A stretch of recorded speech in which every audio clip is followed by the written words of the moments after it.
Magazine's Expert Talk series Mind the Brain. I'm your host, Nikita Nambiar, a first year at Barnard College of Columbia University and an aspiring neuroscientist. And this week, I got the incredible opportunity to speak with Dr. Alison Jane Martingano. Dr. Martingano specializes in social personality and health psychology. Her research investigates how people are able to understand each other. Given the neurocomplexity of the human brain, sometimes even trying to comprehend the context of another person's mind is one of the most complicated things. And it's amazing to see how her research has proven that we do this on a daily basis.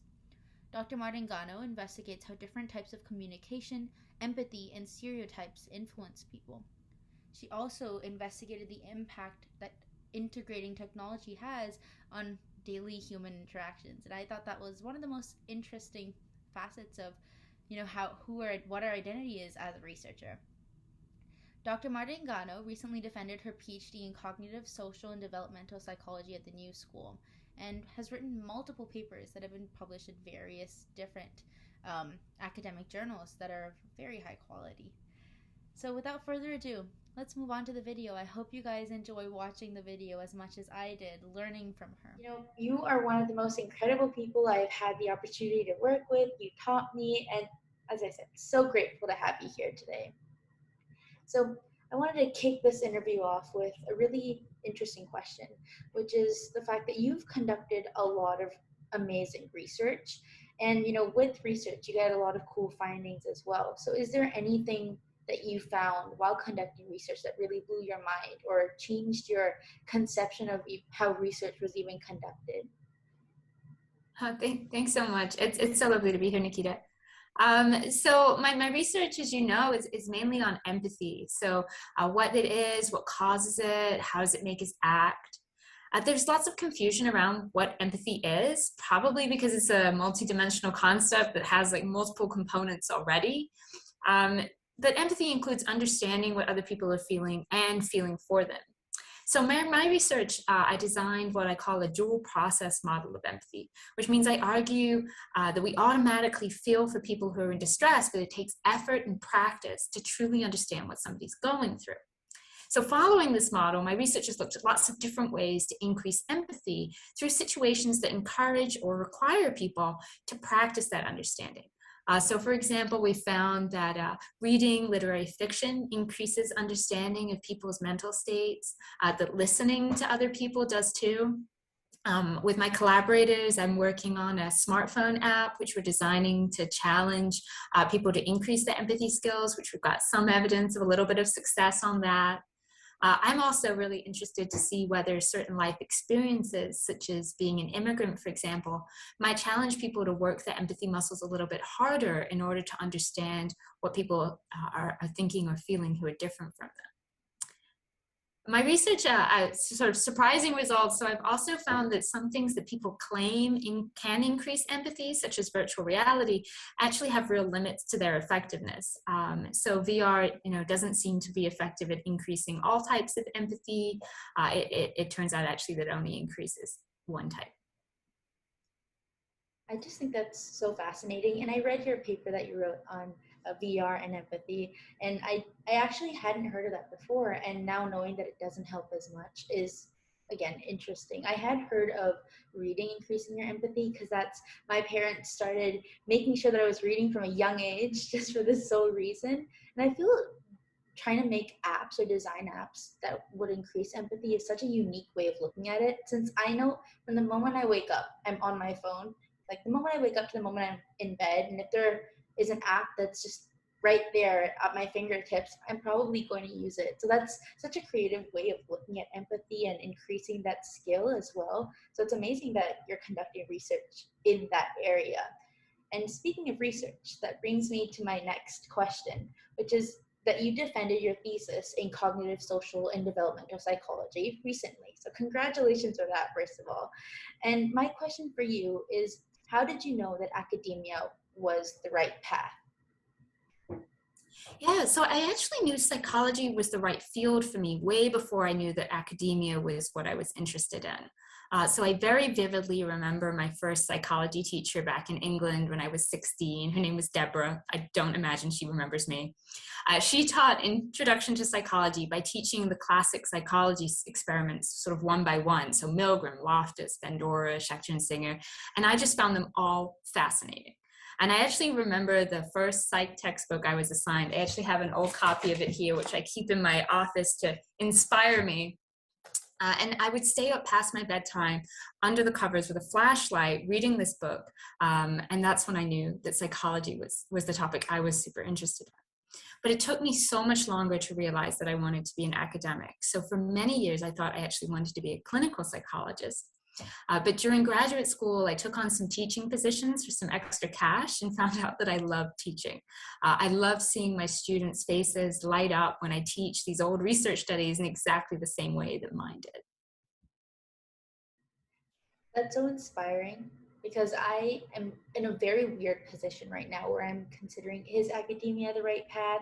Should I continue with my further studies? Interests me a lot. But then there's also med. So I'm kind of confused right now, but I have 4 more years, and hearing that this is a journey for you as well is comforting.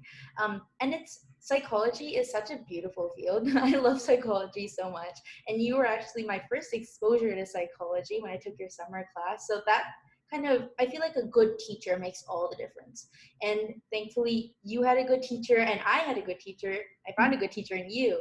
So that passion really, I was able to build up on that passion. And I feel like that's also one of the reasons you said was how you understood psychology was the right field. So now moving on again in the topic of research papers, you have written multiple papers in different topics ranging from virtual reality to facets of empathy, as you spoke about. So how did you know that, since you've written a lot on empathy, how did you know that was what you wanted to focus your research on? Yeah. I sort of fell into empathy research accidentally. As so much of my career seems to be, actually having this interview with you is making me realize how much of my career trajectory has been an accident. I worked with a professor whose research aims were in empathy, and that sort of got me familiar with it and excited with it. But I like to think that I've taken it sort of in my own direction. And in response to your question, so I really do feel that my resume has sort of 2 types of research papers on it. Some of them are sort of diligently planned and hypothesized, years in advance, and they tend to be the ones on empathy and the nature of empathy that I've been thinking about for years. But there are also a lot of papers that are serendipitous. So maybe on accident, I noticed that there was a hole in the research literature and there was just a study that was just calling out to be done. Or in some cases, a colleague has come to me with an interesting idea and I've jumped on it. As you mentioned, I'm very early in my career, and so I tend to say yes rather than no when people come with me with a project. So I think that that's good, though, because you never know what doors are going to open to you with collaboration and where a paper might lead. So my interest in virtual reality really started from using virtual reality to test the nature of empathy, and now it's actually got me interested in virtual reality as a research tool more generally. So to me, all my papers are connected to my overall research interests, but I can see how from an outsider point of view, they would look really disparate. But for me, I really prioritize any research that is counterintuitive or pushes the boundaries of what we currently know, because I think that's the most interesting research. And a lot of the research that you have done has pushed the boundaries. All the papers that I've read that you've written, they're all out of the box. And I think that's so fascinating.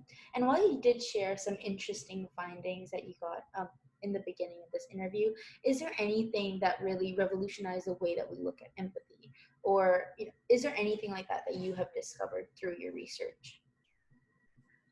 I don't think I've revolutionized anything just yet. My dual process model, which is I sort of base most of my research on, is not unique to me. So while I was working on that for my dissertation, there was actually another group of researchers who published the same concept at the same time. As all good ideas, this was obviously an idea that the time had come for it. And all the research is sort of coming together to show that this is the right way forward. I have had a few little surprising results here and there, though. The one that tends to come to mind most is that actually with my research with VR, the virtual reality, the lower tech sort of basic VR, like the cardboard headsets, are just as effective at promoting empathy as the sort of higher tech surround sound, fancy modern VR headsets.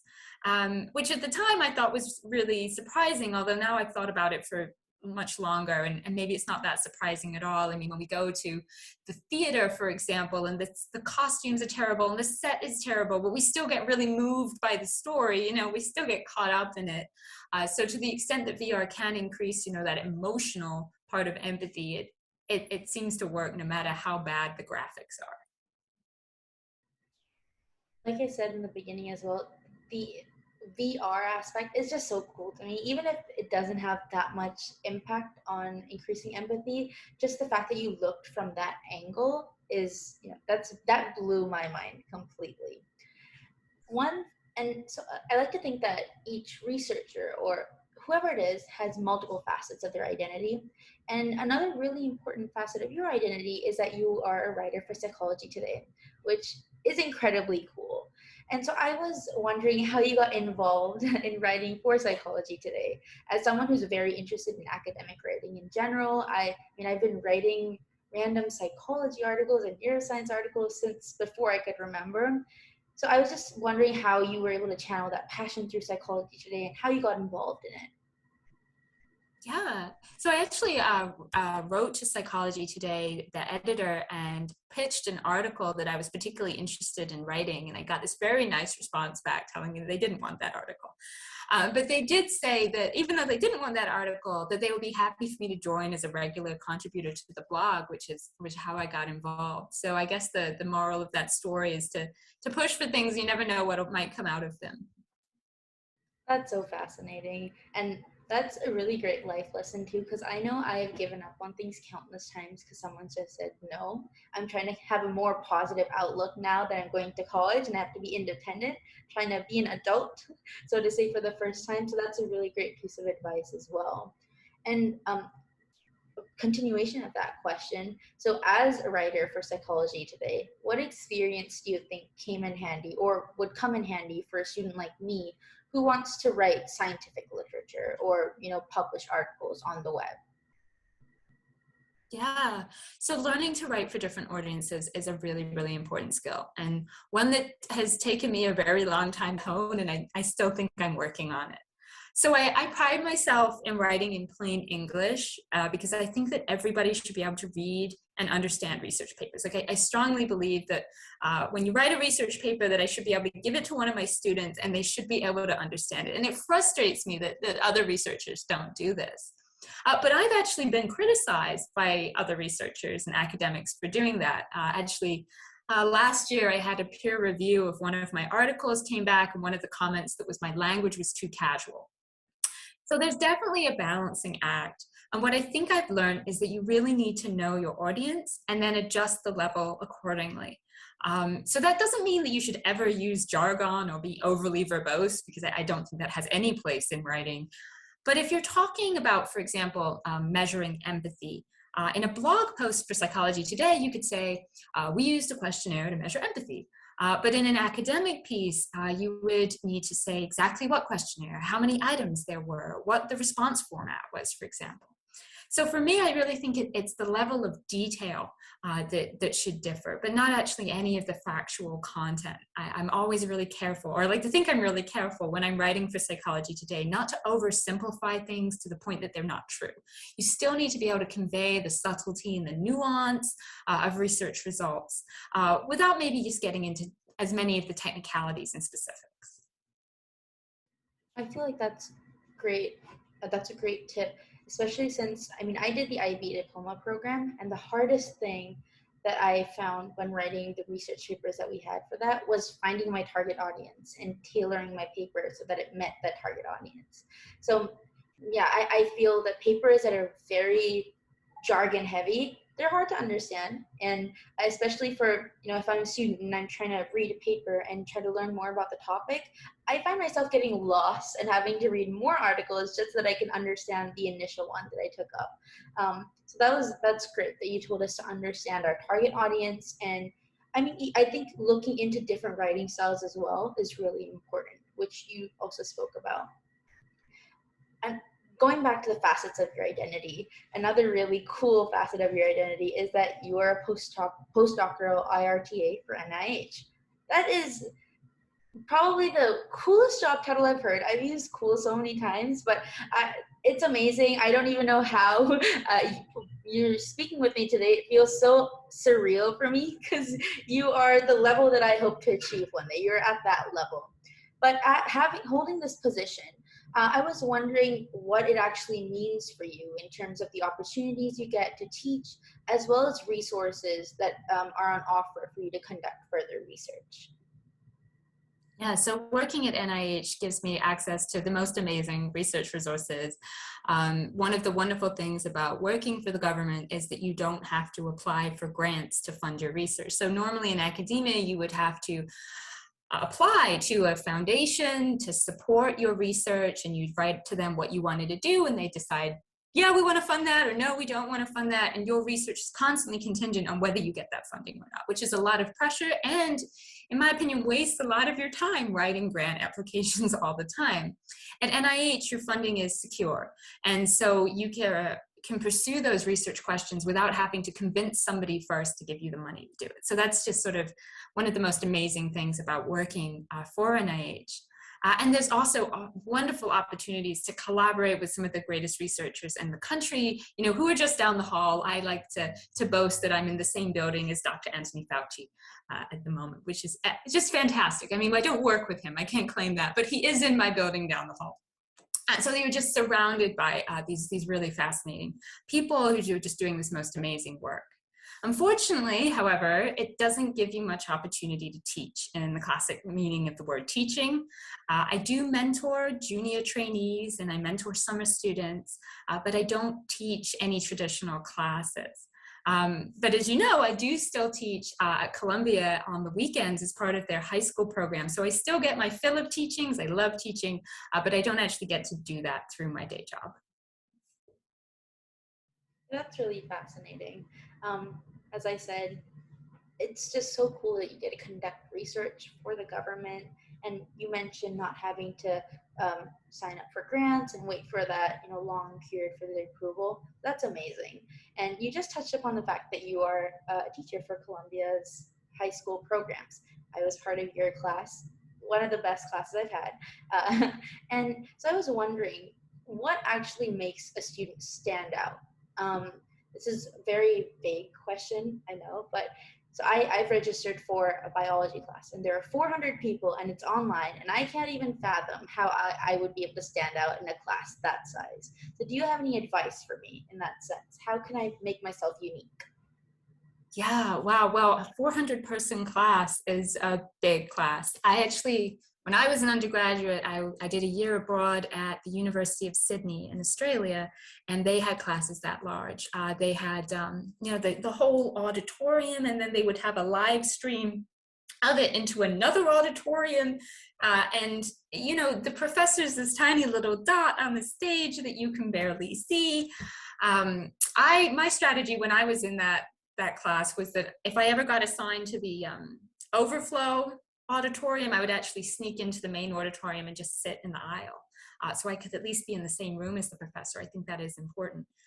But as for how to make yourself stand out, it's really tough, especially in a class that large. I do still recommend, if they you can raise your hand in the traditional way. That is the best thing to do. A lot of people, especially in large classes, are too nervous to say anything, which actually makes the people that do stand out even more. So the largest class I've ever taught was 150, but I do still remember roughly where the people were sitting that used to ask the questions in a class that large. So it is worth still speaking out in super large classes, but probably the likelihood is you're going to stand out through the work that you hand in, because that's going to be where they'll actually have the time to devote to you entirely. It is always possible, of course, to catch professors after their classes. In large classes, you can end up with a little line of students all waiting to talk to the professor at the end, and you wouldn't necessarily want to be in that line every single week. But I do recommend at some point during semester, when you've had a really interesting thought, that's the time to go and actually mention it to your professor. So you don't need to share every idea you've ever had, and it's probably not worth raising your hand to say, that's really cool, that's so cool. But if you have like, oh, actually that made me think of this other thing you said, and these two ideas, if you put them together, make me hypothesize this new idea, that's definitely the sort of thing you should be sharing with your professors. And they'll remember you for it, they will. Yeah, that's great advice. Thankfully, only one of my classes has 400 students. All the others are 26, 100. So that's more manageable. But yeah, that's great advice. Raising your hand, to be a little bit more bold, come out of that little shell that I have. And actually, as we come to an end to this interview, I have one last question, which is, do you have any parting words of advice or wisdom for future cognitive scientists who are tuned into this episode of Mind the Brain? And if you could go back in time, so it's a two-part question. If you could go back in time, is there anything that you would change about, steps in your journey? Yeah, well, actually, for fear of repeating myself, I'm gonna give the same advice at all again. So I was a first-generation college student, and because of that, I think I really struggled to understand what was expected of me in college and in grad school. And for a long time, I was under the impression that sitting quietly in class and getting good grades was the sort of route to success. And that was because that was what I had been taught, and that made sense to me. But actually, for success in college and grad school, and indeed your later career, you need to be speaking out about your ideas. You need to be volunteering to help your professors in their lab. You need to be going out and getting experiences relevant to whatever job it is that you want to do in the end. So if I could go back in time, I'd swap out a few of those nights that I spent sitting at home and memorizing figures and dates, and actually instead spend that time making connections or applying for scholarships or applying for other research opportunities. And I think that would have made my success a little bit faster. That's great advice, especially now that I'm entering the college field. I don't know, the college field, that's to put it better. That's important for me, networking, and just not focusing or putting all my energy just on academics, expanding my outreach. That's very great advice. Thank you so much again for joining us on this episode and sharing your great tips and your great learning lessons and amazing research results with all our listeners. I had a blast talking with you, and I know that our listeners are going to enjoy this episode thoroughly. So thank you again. Well, thank you so much for having me. It was wonderful talking to you.